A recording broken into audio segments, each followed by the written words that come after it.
Baik, selamat pagi. Hari ini kita akan membahas tentang DNA, kromosom, dan genom. Jadi, pada chapter ini kita akan membahas DNA, kromosom, dan genom, tapi sebenarnya saya ingin Anda melihat video ya yang saya upload di channel kita.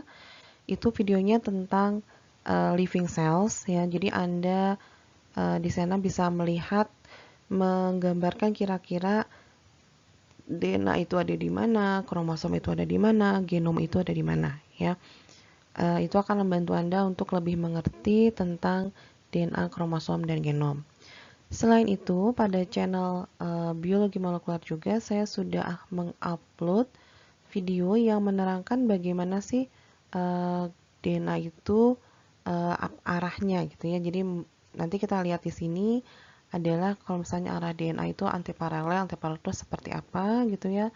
Kemudian akan ada animasi yang sudah diupload dan nanti Anda harus menonton video tersebut. Harapannya nanti Anda bisa lebih mengerti tentang bagaimana struktur DNA dan mengapa DNA tersebut bisa digunakan untuk memberikan sifat ke keturunannya ya, dari satu sel ke keturunannya. Oke. Sekarang kita lihat dulu gitu ya DNA. Jadi kalau Anda masih ingat siklus sel gitu ya, siklus sel itu di mana satu sel bisa membelah menjadi dua. Nah, ketika sel itu membelah menjadi dua gitu, bukan hanya organel yang diberikan kepada sel anak, tapi induk sel juga memberikan materi genetik berupa DNA. Jadi kalau dilihat di sini, ini adalah suatu skema sel gitu, sel tanaman karena di sini ada dinding selnya. Jadi ini ada sel yang belum membelah, ini ada sel yang sedang membelah. Nah, ini foto di bawah mikroskop optik. Anda lihat di sini adalah sel yang tidak membelah. Di sini benang-benang kromatinnya gitu tidak begitu jelas, ya, tidak bisa dibedakan benang kromatin yang satu dengan benang kromatin yang lain. Sementara ketika selnya sedang membelah, maka benang kromatin itu akan memendek gitu, menebal menjadi suatu yang kita sebut kromatida ya. Dan nanti akan ditarik ke kedua kutub yang berlawanan. Nah, di mana DNA-nya? DNA itu ada di sini, di benang-benang di kromatida yang ditarik ke kedua kutub yang berlawanan, sehingga nanti sel anak itu akan mendapatkan gitu DNA atau materi genetik yang sama yang dimiliki oleh induknya. Ya, jadi DNA itu di mana? DNA itu untuk sel eukariot dia ada di inti. Dan dia dilindungi oleh membran inti. Untuk sel prokariot, DNA itu adanya di sitoplasma, ya. Oke, itu bedanya antara prokariot dan eukariot. Nah, sekarang bagaimana kita yakin kalau DNA itu benar-benar gitu ya, merupakan suatu molekul yang berperan dalam penurunan sifat. Jadi seperti ini. Jadi DNA ini jadi suatu percobaan ya. Percobaan ini menggunakan suatu bakteri yang dia itu bisa menyebabkan pneumonia. Jadi ada suatu bakteri, ada yang disebut saja dia punya strain S dan strain R. Di mana strain S ini adalah suatu bakteri yang kalau kita lihat di permukaan medium gitu ya, dia memiliki bentuk yang halus, tapi dia menyebabkan patogen. Jadi dia bersifat menyebabkan infeksi pneumonia ya. Nah, ketika ada random mutation, artinya perubahan DNA materi genetik dari bakteri tersebut bisa berubah menjadi suatu bakteri yang tidak patogenik. Dan bisa dilihat dari morfologi luarnya, dia permukaannya kasar gitu koloninya. Ya. Nah, kemudian gitu, bakteri R ini kemudian ditumbuhkan pada suatu medium yang mengandung gitu, mengandung sel-sel dari bakteri strain S yang sudah mati, gitu ya. Nah, kemudian apa yang terjadi? Ternyata ya, bakteri R yang tadinya memiliki sifat tidak patogenik kemudian berubah menjadi bakteri S lagi yang punya sifat patogenik. Jadi dari percobaan ini disimpulkan bahwa ada suatu molekul gitu yang bisa diturunkan dari satu sel ke sel yang lain dan dia bisa mempengaruhi fenotipik dari suatu sel ya. Kemudian percobaan ini hanya dikultur dengan DNA dari bakteri S, kemudian terjadi perubahan sifat dari sifat R ke sifat S ya. Jadi di sini sekali lagi disimpulkan bahwa yang berperan dalam penurunan atau perubahan sifat suatu organisme itu adalah DNA ya. Nah, apa itu DNA? Anda harus menonton videonya, jangan lupa. Kemudian nanti Anda juga harus melihat video ini gitu ya. Struktur dan fungsi DNA sudah diupload di channel Biologi Molekuler untuk mempermudah pemahaman Anda tentang DNA. Karena kan Anda tidak bisa melihat DNA, itu sangat kecil sekali, jadi untuk mempermudahnya kita menggunakan animasi. Oke, setelah Anda menonton animasinya, Anda kembali lagi ke slide ini gitu ya. Di sini kita melihat ya, tadi sudah dijelaskan di animasi kalau DNA itu adalah suatu rantai double stranded. Jadi dia adalah rantainya ada dua nih ya, 1 dan 2. Oke, yang membangun rantai DNA itu ada 3 ya. Ada sugar fosfat, kemudian di sini ada basa nitrogen. Oke, jadi ada fosfat, sugar, dan basa nitrogen. Oke. Ini adalah yang menjadi building block dari DNA ya. Nah, gulanya kalau kita lihat nanti gulanya itu adalah gula ribosa. Oke. Nah, building block ini bisa dibangun menjadi rantai DNA. Bagaimana caranya? Kalau Anda lihat di sini ya, di sini ada yang warna lingkaran kuning ini adalah fosfat. Nah, ujung fosfat ini kita sebut sebagai ujung 5 aksen. Sebaliknya, di sini kita lihat gitu ya, ini ada ujung yang lebih melengkung ke dalam, nanti kita lihat lebih jelas. Ini namanya ujung 3 fosfat atau ujung OH. Dimana di sini DNA itu selalu punya, bukan selalu, tapi dia punya arah, misalnya dari 5 aksen ke 3 aksen, atau dari 3 aksen ke 5 aksen. Nah, ini yang disebut sebagai arah DNA ya.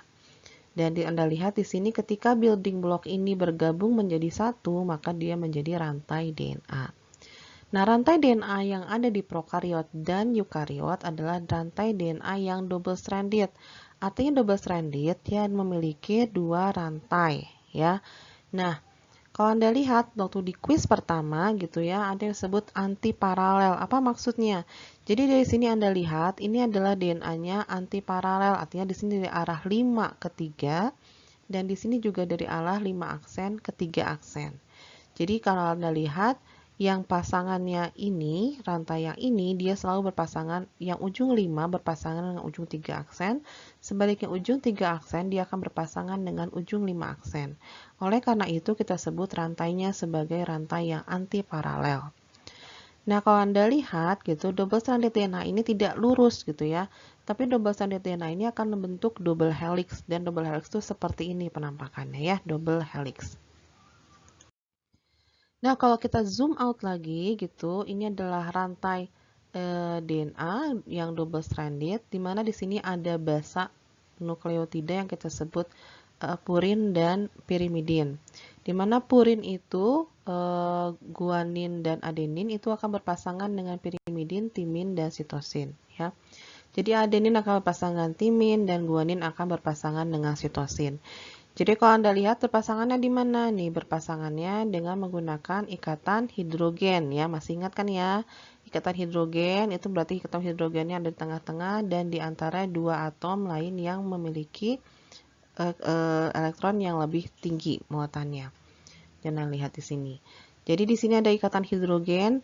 Kalau guanin dan sitosin maka dia memiliki ikatan hidrogen rangkap 3. Sedangkan kalau adenin dan timin maka dia memiliki ikatan hidrogen rangkap 2. Sehingga kalau kita lihat ikatan rangkap guanin dan sitosin itu lebih kuat daripada ikatan hidrogen daripada ikatan antara adenin dan timin ya. Nah, ini akan menjadi dasar Anda nanti ketika Anda mau melakukan rekayasa DNA gitu ya menggunakan polymerase chain reaction. Harusnya sudah Anda pelajari ketika praktikum genetika, tapi mungkin semester kemarin belum sempat praktikum polymerase chain reaction, mungkin semester depan bisa kita lihat di proyek biologi sel molekuler. Oke, kita lanjutkan dulu. Jadi ini adalah strukturnya gitu. Kalau struktur kimianya ini yang disebut sebagai double helix, di mana di sini ada minor groove, di sini ada major groove. Jadi minor groove itu dilakukan yang kecil ya, namanya juga minor, dan ini dilakukan yang lebih besar yang disebut major groove ya. Nah, ini yang disebut tadi antiparalelnya. Jadi, kalau di sini adalah ujung fosfat ujung 5 aksen dan di sini adalah gugus OH-nya ujung 3 aksen ya. Kemudian nanti Anda lihat di sini kenapa ujung 5 disebutnya karena di sini pada atom C nomor 5. Sedangkan kenapa ujung 3? Karena di sini gugus OH-nya berikatan pada atom C nomor 3. Dari mana? Dari gula ribosa.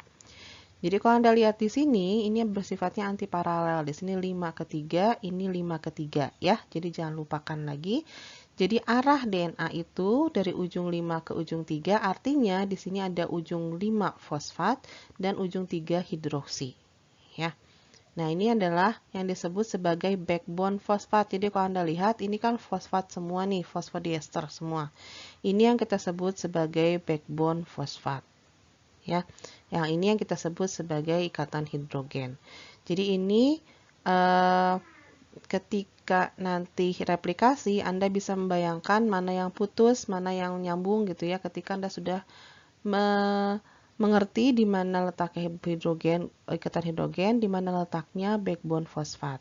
Oke.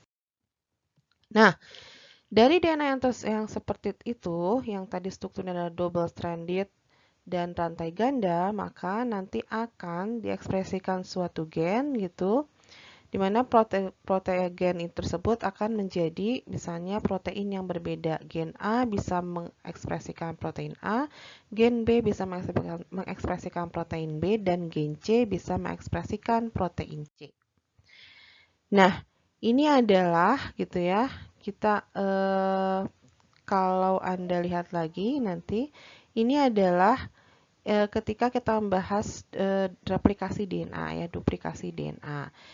Jadi di sini Anda lihat, di sini ujung 5, ujung 3, ini ujung 5, ujung 3. Jadi replikasi DNA di dalam sel itu selalu ada rantai yang template-nya dan ada rantai yang baru. Di mana di sini ada rantai yang template-nya dan ada rantai yang baru, gitu ya. Kemudian kalau kita lihat DNA itu adanya di mana, DNA itu tadi kalau Anda sudah melihat filmnya, DNA itu adanya di dalam sel. Ya, di mana dia berada? Jadi di sini adalah banyak kromatin. Nah, di sini ada banyak di dalam kromatin tersebut ada DNA. Nah, di sini ada suatu bagian gitu yang mengumpul gitu, bagian yang lebih kondens yang kita sebut nukleolus, di mana pada bagian ini terjadi sintesis ribosomal RNA. Oke. Sampai sini kita stop dulu videonya gitu. Anda diharapkan sekali lagi menonton video yang sudah diupload, kemudian Anda mengisi kuisnya ya. Oke, sampai jumpa lagi di session berikutnya.